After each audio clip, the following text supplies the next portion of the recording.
Welcome back my YouTube channel market 24/7। तो आज हम लोग डिस्कस करेंगे दोस्तों रिलायंस पावर लिमिटेड कंपनी की। बात की जाए तो लगभग देख सकते हो आज के सेशन में 0.5% तक की गिरावट देखने को मिल रही है। ऐसे गिरावट तो 2-2.5% थी, इसके बाद कहीं ना कहीं आखिरी सेशन में आप चेकआउट कर सकते हो एक अच्छी खासी रिकवरी देखने को मिली। इसके पीछे एक बड़ी वजह थी कि मार्केट की बात कर ले तो निफ्टी 50 हो, सेंसेक्स हो, बैंक निफ्टी हो, काफ़ी अच्छी रिकवरी देखने को मिली और इस वजह से अधिकतर स्टॉक्स में लास्ट के ट्रेडिंग सेशन में एक अच्छा खासा तेज़ी निकल गया। बाकी क्या अपडेट निकल के आया, जो भी खबर है डिटेल में डिस्कस करेंगे। आगे बढ़ने से पहले प्लीज़ चैनल को सब्सक्राइब कीजिएगा एंड वीडियो को लाइक करना ना भूलेगा। जैसा कि यहाँ पे आप देखोगे आज के सेशन में 0.5% की गिरावट है and trade information 5 crore 11 lakh volume निकल का है एंड ट्रेड वैल्यू की बात कर ले 135 करोड़। मार्केट कैप कंपनी का 11,000 करोड़ के आसपास है। डिलीवरी भी 37%, जो कि ऑलमोस्ट कह सकते हैं ठीक ठाक अपडेट देखने को मिल रहा है। सबसे पहले अपडेट की बात करें तो यहाँ पर फॉरेंसिक ऑडिट को लेकर जो अपडेट निकल के आया था रिलायंस पावर में, देख सकते हो रिलायंस पावर स्लाइड 8% तक गिरावट देखने को मिली। इसके बाद लगातार कोर्ट केस भी अपडेट निकल के आए और अब यहाँ से अगर आप एक रिपोर्ट देखोगे तो हाल में पुनीत गर्ग को गिरफ्तार भी कर लिया गया है 40,000 करोड़ रुपए के जो बैंक लोन फ्रॉड केस को लेकर। ईडी जो है दोस्तों, और ये आरकॉम के प्रेसिडेंट देखने को मिलते हैं और RHFL और आरकॉम दोनों पे लगातार अपडेट निकल के आती है। बैंक्स द्वारा लगातार कोर्ट केस चल रहे हैं और इस तरह के जब खबर निकल के आते हैं तो प्रॉब्लम हो ही जाती है और जो कि देखने को मिल ही रही है। और इससे पहले भी देखिए तो दिल्ली कोर्ट ने रिफ्यूज कर दिया था इंटरफेयर करने यूनियन बैंक शोकआउट नोटिस पर और यहाँ से अभी तक इस पे अपडेट निकल के नहीं। 30 जनवरी को एक बड़ा अपडेट तो आने वाला था, अभी तक अपडेट नहीं आया, देखते हैं कब तक आता हुआ निकल के आता है। यहाँ भी 228 करोड़ का जो है यूनियन बैंक चीटिंग केस देखने को मिला था जय अनमोल अंबानी RHFL। तो काफ़ी सारे नेगेटिव सब न्यूज़ निकल के कंपनी में ज़बरदस्त गिरावट हुई। ग्लोबल लेवल पे भी इशू चल रहे थे, ऐसी बात नहीं कि सिर्फ प्रॉब्लम ही था, हर तरीका से हर जगह से प्रॉब्लम आ रहा था और कंपनी में लगातार गिरावट। बाकी इसके बाद कंपनी के रिजल्ट आते हैं। रिजल्ट भी कहीं ना कहीं दोस्तों जिस तरह से आंकड़े आ रहे थे, एक तरह से कहा जा सकता है कि रिजल्ट काफ़ी शानदार पिछले कुछ क्वार्टर से आ रहे थे और उम्मीद कर रहे थे कि रिजल्ट बेहतर ही देखने को मिलेगा, लेकिन 25 करोड़ के आसपास सिर्फ रिजल्ट रह गया, जो कि ईयर बेसिस क्वार्टर बेसिस पे ज़बरदस्त गिरावट हुई।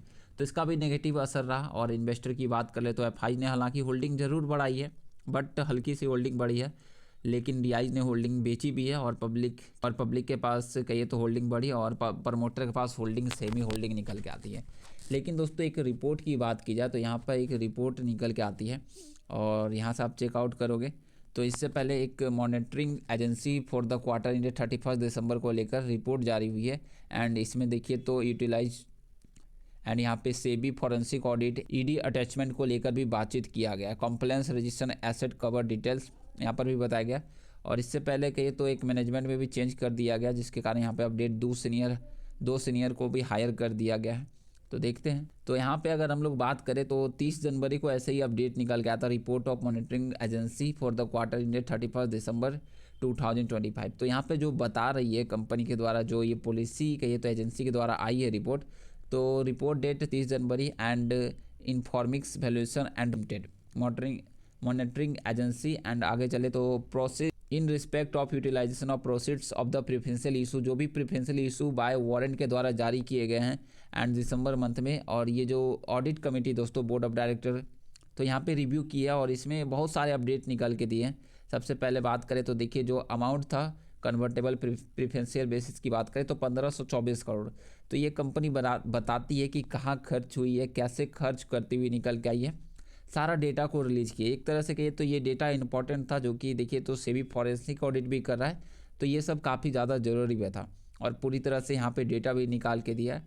और ऐसे तो देखिए हर बार आता ही है, कहाँ कहाँ यूटिलाइजेशन हुआ है, किस तरह से खर्च की है कंपनी, सारा कुछ यहाँ पे अपडेट निकाल के दिया एंड और यहाँ जो कंपनी डिक्लेयर करेगी दोस्तों, ये जो रिपोर्ट जा रही है ऑब्जेक्टिव व्यू यूटिलाइजेशन को लेकर issue proceed in the relation object issue based information provide किया गया, ध्यान रखिएगा, जो कि यूटिलाइजेशन किया गया जहाँ पे कहे तो ये पैसे को यूज किया गया एंड यहाँ पर we further declare that the report provide true and fair view and utilisation of proceed.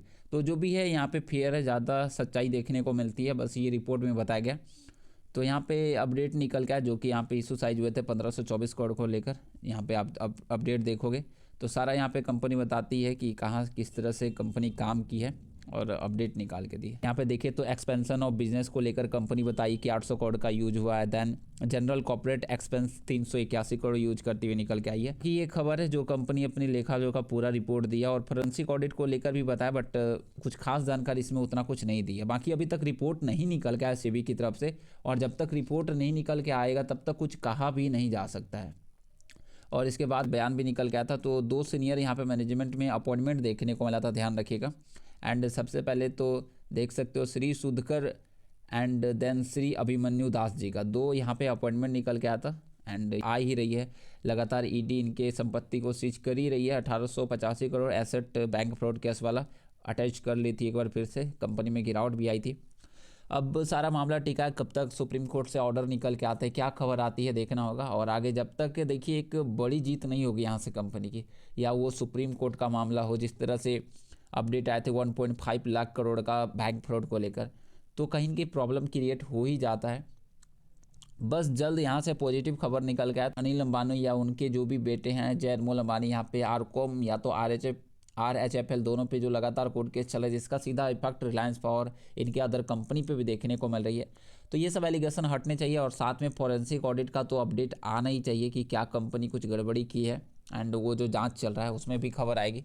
अगर यहाँ से जब तक बाइज्जत बड़ी नहीं होगी, एक तरह से जीत नहीं मिलेगी, तो कुछ भी कहना मुश्किल है। तो बस अभी थोड़ा आपको संभल के रहने की ज़रूरत है और आगे जैसे जैसे रिपोर्ट आते रहेगा आप तक जरूर पहुँचेगा। तो इसके लिए आपको ध्यान रखिएगा। यहाँ से अब 25 का लेवल काफ़ी अच्छा सपोर्ट है, यहाँ से नीचे चाहते तो फिर 21 के आसपास का रेंज भी दिखा सकती है। बाकी जब तक यहाँ से कुछ खुशखबरी नहीं आएगी तब तक कुछ कहा नहीं जा सकता। देखते हैं आगे जिस तरह से खबर आता है आप तक जरूर पहुँचेगा। चलिए मिलते हैं नेक्स्ट वीडियो में। Thank you for watching. जय हिंद, जय भारत।